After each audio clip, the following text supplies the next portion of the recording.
بات سن کر کہنے لگا خاموش، میں نے کہہ جو دیا ہے کہ جب تک منات سے مشورہ نہ کر لوں اس وقت تک میں اتنا بڑا فیصلہ نہیں کر سکتا۔ بیٹا خاموش ہو گیا۔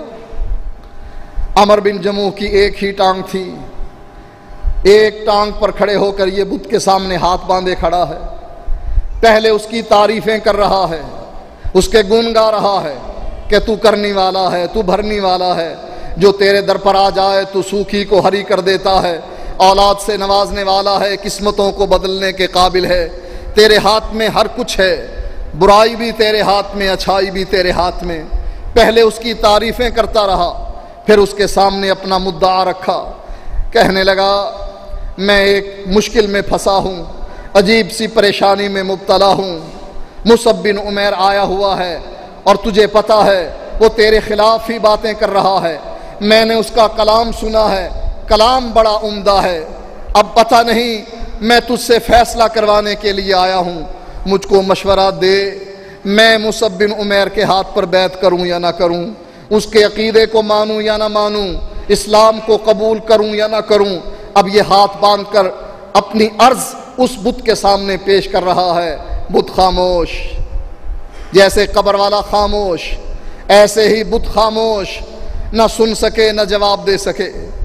عمر بن جموح تھوڑی دیر خاموش رہنے کے بعد کہنے لگا افسوس ہے مجھ پر، میں نے تجھ کو ناراض کر دیا، مجھے پتا ہے تو ناراض ہو گیا، آئندہ میں تجھ سے وعدہ کرتا ہوں تیرے سامنے کوئی ایسی گستاخانہ بات نہیں کروں گا، میں اب کچھ دنوں کے بعد پھر آؤں گا، میں پھر تیرے سامنے یہی بات رکھوں گا، اگر جب تیرا غصہ ٹھنڈا ہو جائے گا مجھ کو مشورہ دے دینا کہ یہ کچھ میں یہ کام کروں یا نہ کروں۔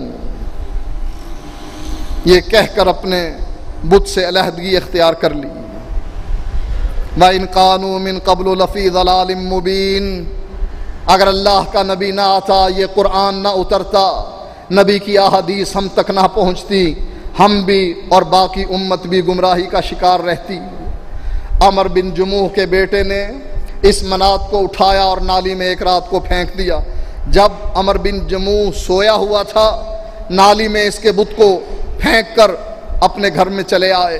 صبح کو یہ عبادت کرنے کے لیے، بت کی عبادت کرنے کے لیے، جیسے ہمارے مسلمان دکان کھولنے سے پہلے علی حجویری کے دروازے کی زنجیر جا کر بجاتے ہیں، اس کے غلے میں پیسے ڈالتے ہیں کہ ہم جا رہے ہیں، ہمارا دھیان رکھنا، گاہک زیادہ بھیجنا، ہم نے تیری نیاز پوری کر دی ہے، شام کو اور بھی دے دیں گے تجھ کو، لیکن ہمارا خیال بھی رکھنا۔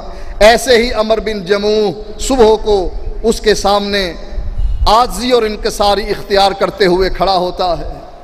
اب یہ صبح کو تلاش کر رہا ہے میرا منات کہاں ہے، میرا معبود کہاں ہے جس کی میں عبادت کیا کرتا تھا، غائب۔ وہ گورنر جو پشاور کا گورنر تھا، بے دین تھا، دیندار نہیں تھا، اس نے لاہور کی سڑکیں کھلی کرنا چاہی۔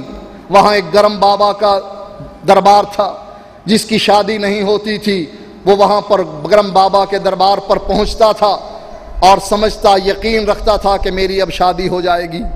اس نے بلڈوزر والے منگوائے، گرم بابا کی قبر پر بلڈوزر کھڑے کر دیے، لوگ اکٹھے ہو گئے کہ یہ بلڈوزر قبر کو اب منہدم کریں گے۔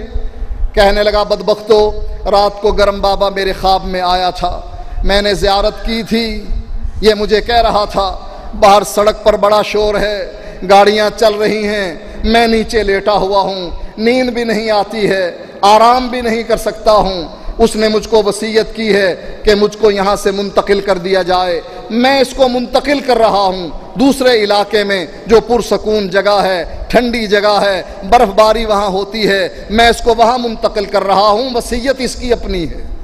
اور شیطان جانتا تھا کہ نہیں، اس کی کوئی وصیت نہیں، لوگوں کو بے وقوف بنا رہا تھا، سڑکیں کھلی کرنی تھی، اس لیے گرم بابا کا مزار بھی اور ٹھنڈے بابا کا مزار بھی، جو مزار راستے میں آتے رہے یہ بلڈوزر کے ساتھ اڑاتا رہا اور کہتا رہا ان بزرگوں نے مجھے وصیت کی ہے کہ شور والے علاقے سے مجھے ایسے علاقے میں لے جاؤ، بحریہ ٹاؤن لے کر جاؤ نا، جہاں آرام سے میں رہ سکوں، کبھی بجلی بھی نہ جائے، ہمارے لوگ یہاں سے منتقل ہوتے ہیں آبادی میں سے، اب بحریہ ٹاؤن میں چاہے مسجد ہو یا نہ ہو، نماز باجماعت ملے یا نہ ملے، اور اگر کسی کی مسجد ہوگی وہ ہوگی جو عصر کی نماز کو مغرب کے وقت پڑھنے والے ہیں، مؤخر کر کے نماز کو، جس کو اللہ کے نبی فرماتے ہیں یہ نماز منافقین کی نماز ہے، ایسی نماز پڑھنے والوں کے پیچھے جا کر نماز پڑھتے ہیں۔ جاتے کیوں ہیں؟ جی وہاں بڑا سکون ہے، بجلی نہیں جاتی ہے، آرام ہے، شور نہیں ہے، یہاں تو بہت شور ہے۔ وہ بابے بھی درباروں والے اس گورنر کو کہتے رہے، التجائے کرتے رہے ہمیں بھیجو یہاں سے۔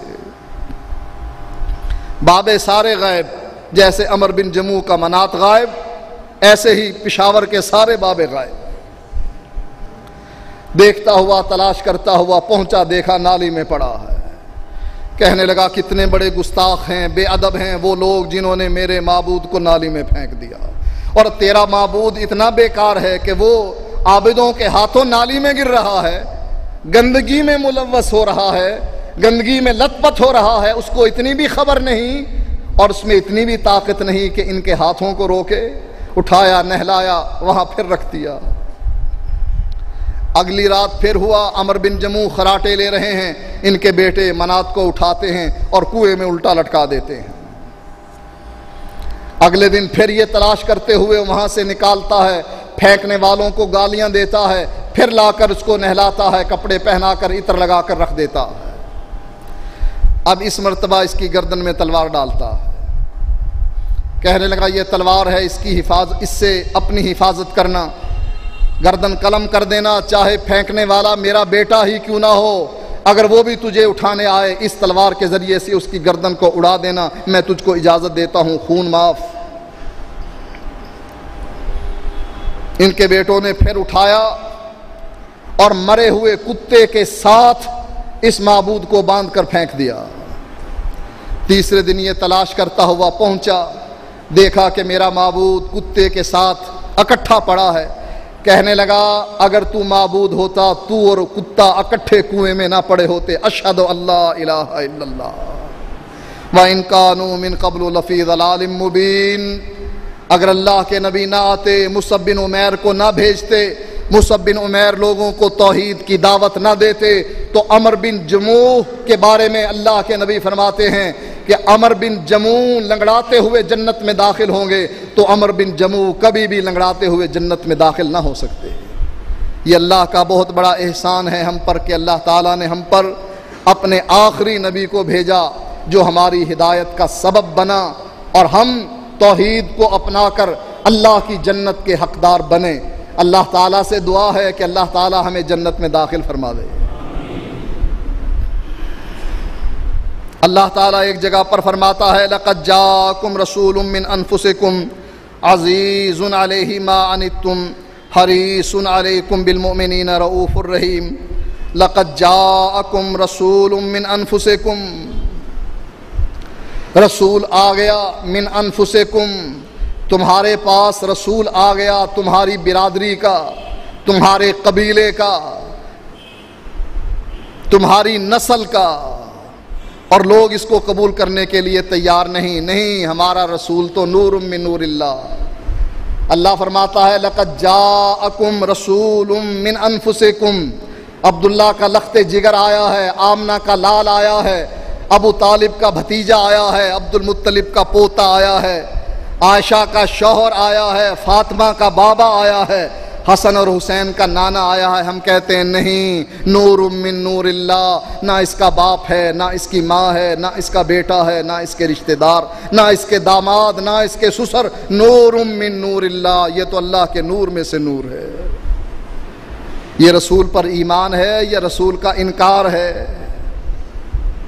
اللہ فرماتا ہے لَقَدْ جَاءَكُمْ رَسُولٌ مِّنْ أَنفُسِكُمْ، یہ رسول آیا ہے تم میں سے آیا ہے۔ ہم کہتے ہیں نہیں، ہمارا رسول آیا ہے نور من نور اللہ، وہ بشر نہیں تھا، نور تھا، اور نور کا نہ باپ ہے، نہ بیٹا ہے، نہ ماں ہے، نہ بیٹی ہے، نہ رشتہ دار ہیں۔ جبریل کے باپ کا کیا نام ہے؟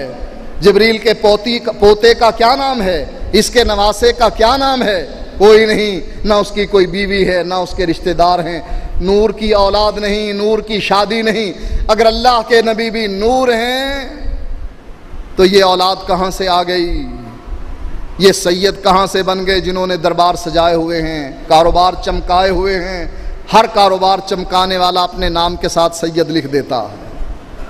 اس کا معنی دوسرا یہ ہے کہ ہم نے اس رسول کا ویسے انکار کر دیا ہے کہ اللہ نے جو رسول بھیجا ہم میں سے بھیجا، لیکن جس رسول کو ہم نے مانا وہ ہم میں سے نہیں، وہ تو نور من نور اللہ ہے۔ فرمایا عزیز علیہ ما عنتم، جس چیز سے تم کو تکلیف ہوتی ہے امت کے لوگوں، وہ اس پر بڑی بھاری گزرتی ہے۔ اور صرف یہ نہیں کہ امت کے ان انسانوں پر جو تکلیف دہ چیز ہے یہ اس پر بھاری پڑتی ہے، بلکہ اس امت کے جانوروں پر بھی جو چیز بھاری پڑتی ہے اللہ کے نبی کو وہ بھی بڑی بھاری لگتی ہے، اس کی بھی بڑی تکلیف ہوتی ہے۔ نبی اکرم صلی اللہ علیہ وآلہ وسلم ایک دفعہ راستے میں سفر میں تھے، ایک پرندہ اللہ کے نبی کے سر پر پھر رہا ہے، چیخیں مار رہا ہے، آوازیں نکال رہا ہے۔ نبی اکرم صلی اللہ علیہ وآلہ وسلم نے دیکھا، اپنے صحابہ سے پوچھا کس نے اس کو تکلیف پہنچائی ہے؟ ایک صحابی کہنے لگا اللہ کے نبی میں نے اس کے بچوں کو اٹھا لیا ہے گھونسلے سے۔ آپ نے فرمایا جاؤ اس کے بچوں کو اس کے گھونسلے میں رکھ کر آؤ۔ یہ نبی تو وہ نبی ہے عزیز علیہ ما عنتم، جو چیز تم پر نہیں تمہارے دور کے پرندوں پر بھی بھاری پڑتی ہے، تکلیف دہ ہوتی ہے، وہ اس پر بڑی بھاری پڑتی ہے، اس کو بڑا احساس ہوتا ہے۔ آپ نے فوراً اس کے بچوں کو، اس پرندے کے بچوں کو گھونسلے میں رکھوایا، اس کی ماں پرسکون ہو گئی۔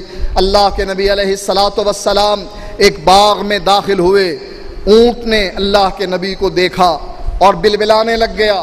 نبی اکرم صلی اللہ علیہ وآلہ وسلم اس کے قریب گئے، اس کی آنکھوں سے آنسو بہنے لگ گئے۔ آپ نے اس کے سر پر، اس کے جسم پر ہاتھ پھیرا۔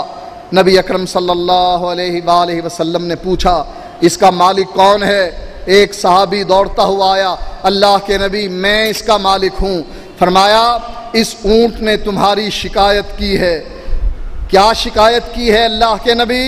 فرمایا اللہ کے نبی نے، اس نے یہ شکایت کی ہے کہ تم کام مجھ سے زیادہ لیتے ہو اور چارہ کم ڈالتے ہو۔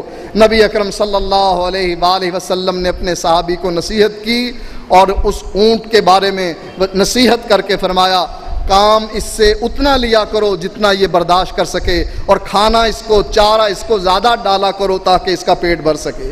حریص علیکم بالمؤمنین رؤوف الرحیم، یہ عام انسان تو عام انسان، اللہ کا ایسا نبی کہ جو جانوروں پر بھی شفیق ہے، مہربان ہے، ان کو تکلیف ہوتی ہے، تو نبی اکرم صلی اللہ علیہ وآلہ وسلم فرماتے ہیں کہ ان کی اس تکلیف کو رفع کیا جائے۔